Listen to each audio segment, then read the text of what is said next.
Hi, everybody. Today we're joined by Abby Doekson, a current Yale MBA candidate, former BCG consultant, making her way through a career in private equity at this point. And we're going to be doing a case breakdown for her latest mock case interview on the RocketBlocks YouTube. So welcome, Abby. Super excited to talk to you today. Likewise, very excited to be chatting with you and go through this together. Awesome. So today what we're going to do is review the recent case that you did on RocketBlocks, and we're going to try and talk through three areas. So structuring, mental math, and your synthesis at the end. So we'll actually watch each section of the video, come back and see if we can come up with some lessons learned and some things that might not be apparent on a first watch, but that might help people improve their own casing. So with that said, let's get right into it and take a look at the structuring section of your recent case. And at the core, they really need to increase profits, right? And so I'm thinking of dividing this into kind of two buckets. One, we can either improve their top line or their revenue to increase profits, or two, we can improve their bottom line or reduce costs to increase profits. So within that first bucket, improve top line, two kind of things come to mind. Kind of A would be increasing the diversification of our revenue. So 70% of revenue today is from these prescription drugs, as you mentioned, which means they're going to be fairly impacted by declining reimbursement rates. But maybe there's a way to grow their over-the-counter segment more, potentially reaching out to new customers or trying to market to customers to really push their OTC sales, or grow within their retail stores. Maybe there's other services that they could offer and grow that 10% kind of services bucket that you mentioned. So really just diversify revenue away from that 70% from prescriptions is kind of my first thought of a way to increase profits. Kind of point B, another way that we could improve profits by increasing or improving the top line would be perhaps we expand into new sales channels. Maybe we increase our digital sales or do a digital transformation to try to grow sales through an app or through our online website. Because I imagine, the prescriptions are really based on in-store sales. You go to pick it up, but maybe by kind of increasing our focus on other channels, we can grow revenue away from that as well. So just perhaps a digital transformation, improve user functionality of the app that we may already have, build an app if we don't have one. So that's kind of my second idea for improving the top line. And then the bucket two, I mentioned, improving the bottom line. A couple things come to mind within that. I guess A would be store optimization or potentially closing some unprofitable stores. So if we're having kind of a decline in profits, maybe it's focused within stores in certain regions or certain geos, and having kind of a look at stores and see if we can reduce the few that are unprofitable if it's concentrated in a few stores, and that could improve profits. The second one I was thinking about kind of within improving bottom line is potentially we increase kind of cost efficiencies on a per store basis. We could improve kind of labor efficiencies per store. Maybe you hire fewer people at a time working in a store.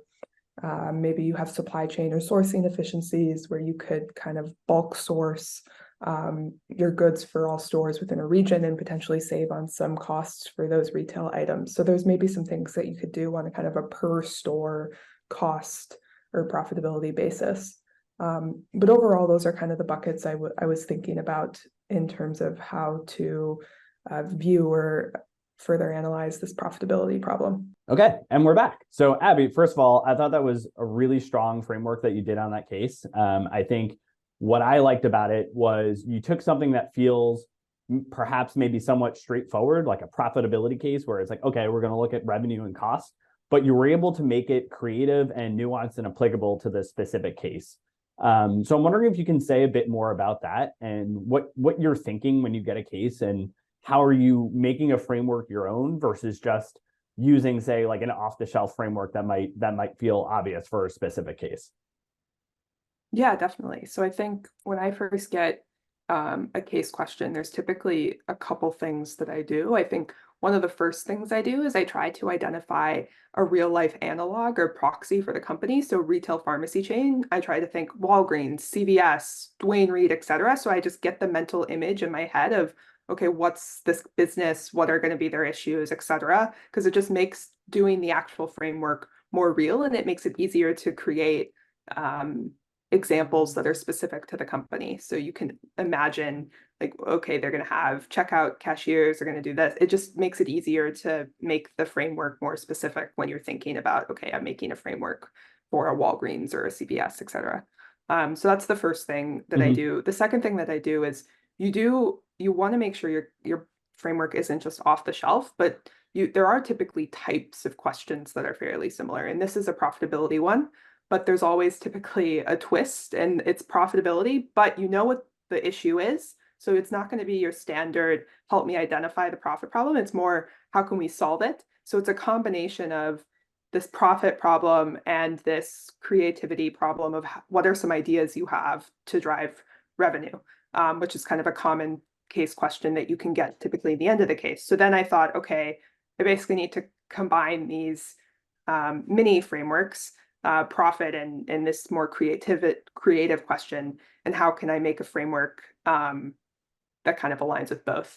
And so that was kind of the two things that I thought about. And then when it came to actually drafting the framework, specifically when it comes to profitability, you never want to do the typical, I think, revenue, COGS, et cetera, because it's just so off the shelf. And I found that just changing from top line to bottom line and changing some of your words around helps it seem more unique. And so if there's anything you can do to just change the wording a little bit, even if it means the same thing, that's the same as making the wording specific to the case. So that's just something that I did in this scenario as well. I like that a lot. And I like your point earlier on sort of like mixing and matching some of the more basic frameworks. I've heard it described as almost like Legos. So if you've got your profitability framework and you're ready to go with that, and you've got a market entry framework and you're ready to go, and a new product launch kind of framework that you're ready to go. If you feel comfortable with each of those kinds of cases and frameworks, when you get to a question like this, you can say, oh, this feels similar to these other things, and you can craft that sort of almost like a custom Lego construction out of a couple of different things. So I like that. Looking back on this case now, I'm wondering if you have any other thoughts for other ways that you might take a look at profitability on this case. So other things that you might think of from either, in your words, the top line or the bottom line on this case. Yeah, definitely. So for the top line, there's the traditional kind of revenue drivers that come to mind are price and quantity. And I didn't really mention pricing here, in part due to my own comfort with the pharmacy type of business. I just didn't know how price reimbursements work. But there could have been topic around, is there anything we can do on pricing? It might not even be prescription drugs. It could be our other segments of the business. Maybe there's a way that we can increase our pricing, especially in this inflationary environment, to try to drive, the gross margins and profitability. The other thing is, I think I could have expanded more on just driving more of the queue or the quantity of people coming into the store. It's maybe you're taking market share from other players. Is there anything we can do there that's probably a sales campaign or a strategy campaign to increase kind of the queue of the revenue equation? So those are a couple things on the revenue side. On the bottom line side, I didn't really mention anything about corporate overhead. So is there anything that they can do with corporate overhead to cut costs? And the other thing that came to mind is, okay, so it sounds like 70% of the sales are from this prescription revenue or from this prescription business. Okay, then do they really need the other retail footprint? Can they just shrink the size of their stores and try to make the stores more streamlined? Could it be the size of a Starbucks almost? And you could just drive up, get your prescription and leave, and you don't need all the other stuff if the sales aren't that great. And so maybe there's some things there that they could do from a store optimization front. But those are just some other ideas. Yeah, that's super interesting. I like that idea of saying like, okay, so price and quantity are one way to do it, and how do you think through it? And then your point relative to competition is one as well, which is, hey, if the whole industry is facing this pressure, it's almost like this reverse land grab where it's just who can survive the longest. So who can afford to subsidize this? Because if you're in a town and there's a Walgreens, a Rite Aid, and a CVS, like you just have to be the last one standing, and now you've got all the business from everywhere else, and all of a sudden your unprofitable store turns into a profitable store. So it's an interesting mechanic where you start to sprinkle in, okay, yes, this is profitability, but like, how does competition play? How does the reimbursement play? So I like your overall point around like taking what feels standard and then making it nuanced. Nice. Okay. With that, do you want to segue and look at a little bit of your case math from this case? Sounds great. Awesome. So Abby, what I want you to determine is what was the change in average profit per store from 5 years ago to today? Okay. So just structuring this out here. So change in average profit. So need to calculate 5 years ago and today.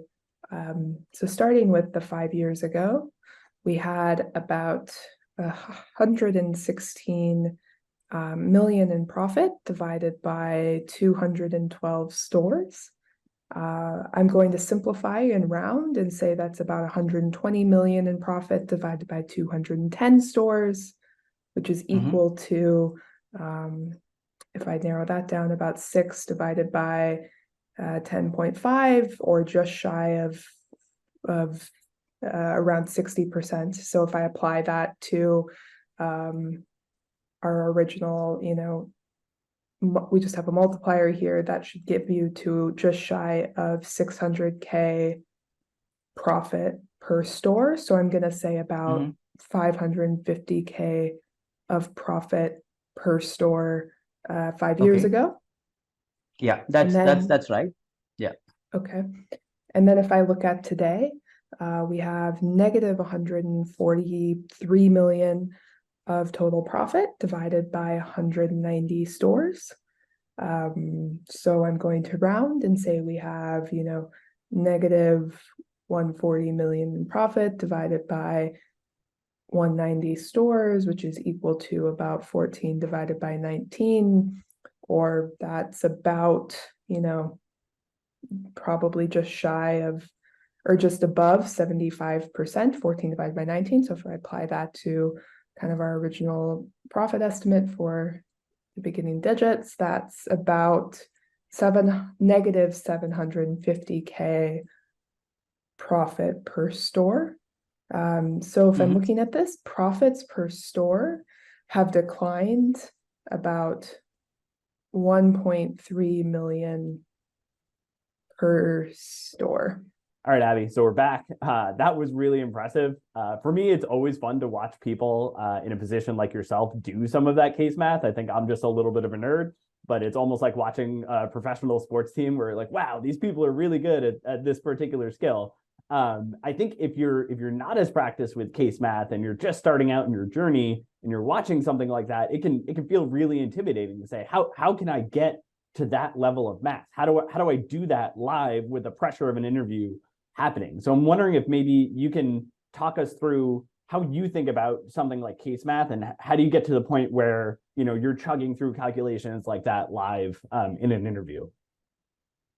Yeah, definitely. I think my approach to math, the first thing that I always try to do is write out the math problem in words. And so in this point, I didn't have the paper shown to the screen, but on my paper, I was writing out, okay, I need, total profit divided by number of stores. And then I would kind of move my paper and show that to the interviewer. And I probably should have started with that before jumping right in here anyway. But that's kind of the first thing that I tried to do. And I believe I did that on my paper. And then I just combined the numbers with the words. So I needed profit 5 years ago. So I said out loud, okay, that's 116 million in profit divided by 212 stores. So again, it's just saying the math with the words. So that helps ensure you're doing the math correctly, like the logic and intuition behind it makes sense to you. And also if you're doing it wrong, the interviewer can correct you. And that's not testing your math. It's just maybe you misheard them, et cetera. And so they'll typically give you a pass if you say it wrong. So just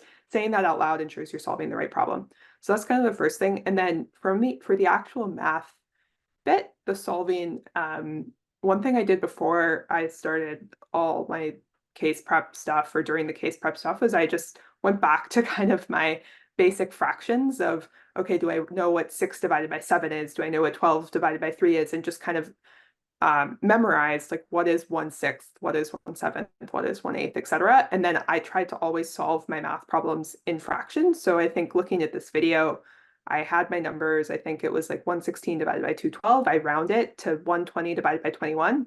I know that that's 12 divided by 21, 12 divided by 20. okay, great, that's very close to 60%. But due to my rounding, it's going to be less than that. And so it's starting with the fraction, so I can get the beginning of the answer correct, and then it's just a matter of applying the multiplier. So here it was millions divided by 100. So the answers, I just kind of knew from case prep that was going to be in the hundreds of thousands. So then I could just apply my fraction to the hundreds of thousands, and we have the answer. So it's really, for me personally, it was memorizing some fractions, which can be intimidating, but it's quite easy if you practice some math to just memorize those, and it makes the math quite easy. That's kind of my main tip with the math, I guess. Yeah, I like that a lot. And I think this really gets to one of the points that we try and make, which is case math like this is testing three things. It's testing, can you actually set up that equation correctly to begin with? And that's what you were describing with getting your paper all set and saying, like, here's the equation that I'm going to go with. And that's often half the battle. If you start with the wrong equation, everything after that, it doesn't matter, you're sunk.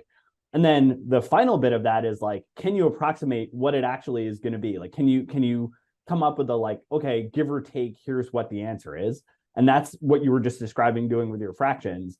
And the connective piece is, can you actually do this calculation? Can you actually manipulate the numbers and do it? And ironically, that's in a lot of cases the least important part. Like, that's the part that's going to go into Excel anyway when you're doing an analysis. But can you set it up, and do you know about what this means and what are the implications of that calculation are some of the more important bits of it. And I really like the tip that you gave around having those fractions and those heuristics just to speed up that calculation at the end. That's really impressive stuff. The one thing I'd maybe add is it's also super helpful to finish with the insight from that. So in this case, the answer profitability has declined, X per store. That's quite a bit. And so I would like to dive deeper into like where this is occurring, et cetera, and just try to finish with the next step. And it could be the right or wrong answer, but it just shows like you're thinking about potential next steps if you're expected to drive the case forward. I like that a lot. Yeah, it's important to remember that all of this math is in service of finding some business insight, some nugget that's going to help us solve the case.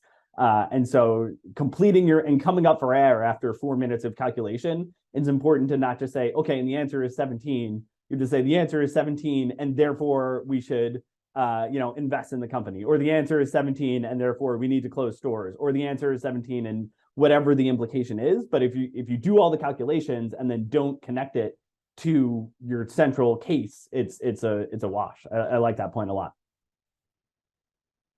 Great. Let's segue and look at your synthesis from this case, the final section that we'll take a look at today.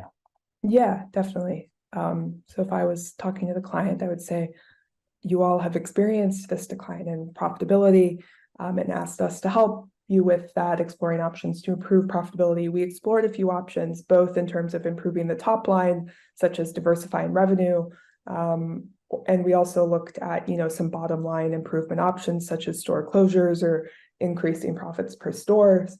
And based on that analysis, we decided that the most immediate kind of action would be store closures. If you really want a near-term impact on profitability, that's kind of the most immediate.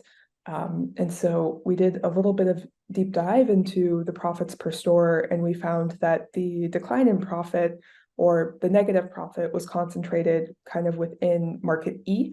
And within E specifically, there were about 5 to 10 stores that were contributing to the negative profitability. So based on that, we would recommend that you close, 5 to 10 stores within market E. However, before doing that, we think further analysis would be needed to kind of look at the market growth potential or the geographic locations to see if there's any priority stores you want to keep open within those 5 to 10 unprofitable within market E. And we're happy to help you kind of conduct that further analysis. But based on our work to date, our high-level recommendation is closing, 5 to 10 stores in market E. All right, Abby. So that was a great synthesis, and I'm wondering if you can just share some of your thoughts as you get to the end of a case interview, and it's a question that's like, okay, sum up everything we've talked about. What are you thinking about? Like, how are you organizing your thoughts as you go into a moment like this in a case?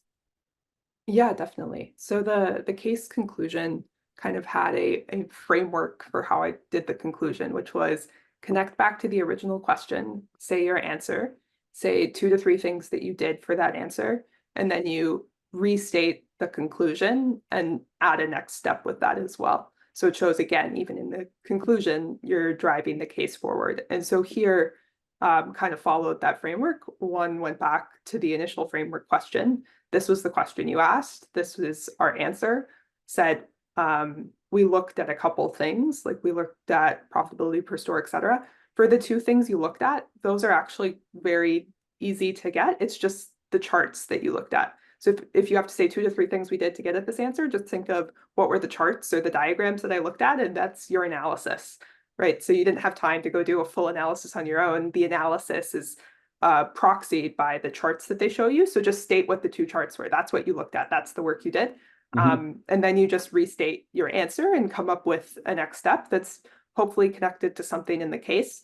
So in this case, it's, we want to close stores, but also look at these couple other factors that we had just discussed in the previous question. And so kind of just went through that framework. It's say the answer, say 2 to 3 things you did, which are often just the charts you looked at, and then restate your answer, and then add a next step. And the next step is typically related to the last analysis you did right before the conclusion. And I found that applying that framework across, all cases tended to work quite well.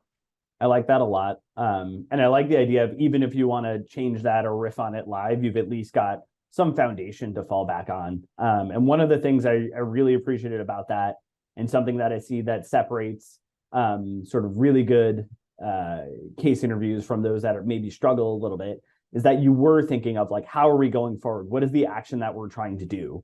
And where I've seen some candidates struggle is you get to this synthesis and it almost feels like a Wikipedia article. It's like things that are true about what we just talked about, but it's not driving towards an action, driving towards a decision. And so in this case, the enemy is not like a wrong answer or something that's like off base. It's something that is true but unhelpful, or true but not actually driving the action and driving what the client should be doing. So I think your framework, which says, hey, we're going to go back to this original decision and drive us towards where we need to go, is exactly right on in this case. Awesome. This has been so helpful. Any other points from this case that you think are worth noting, or anything else you did along the way that jumps out at you from this case? I think even going back to this synthesis is, I looked back at my main framework. I just always had that main framework up and visible. So as I went through the case, you always go back to what is that key question and what are the things that you're looking at, so you don't get too far off course, and you don't maybe go down a rabbit hole, right? So you're not down a rabbit hole of else and be like, key profitability, I'm going to bring us back to that. And that's just also to prime you for talking about specific examples for the company, or that's case specific. It just reminds you to do that. So I think that's just one main thing I tried to do. That, and then the second thing, the math chart questions, they were based on charts. When these ones were kind of heavy, they were tables. I find it really helpful when it's tables to just read it out loud to the interviewer, so you know that you're digesting the information correctly. Because if there's 10 columns or 10 rows, et cetera, it can be a lot of info. And sometimes they'll correct you if you miss something. So especially with tables, I find it helpful just to read it out loud instead of saying, okay, can I have it and look at it? And then I'll get back to you with my key takeaways. I just think that's something in this case that was relevant. That was a tip that I heard, is just read it out loud, and hopefully you can maybe get some tips from the interviewer from that as well. I like it. It's clearing the chart in this case. I like that a lot. Awesome. Abby, thank you so much for doing this mock interview and lending your expertise in the session from a couple of weeks ago. And thank you for jumping in today to share some of your learnings. As a reminder, Abby is available for coaching on the RocketBlocks platform. We'll have a link down in our description below. For those of you out there who are just starting your casing journey, hope you're learning from this, hope you're finding it helpful, and hope you all have fun casing. So thanks a lot, and join us again next time. Bye.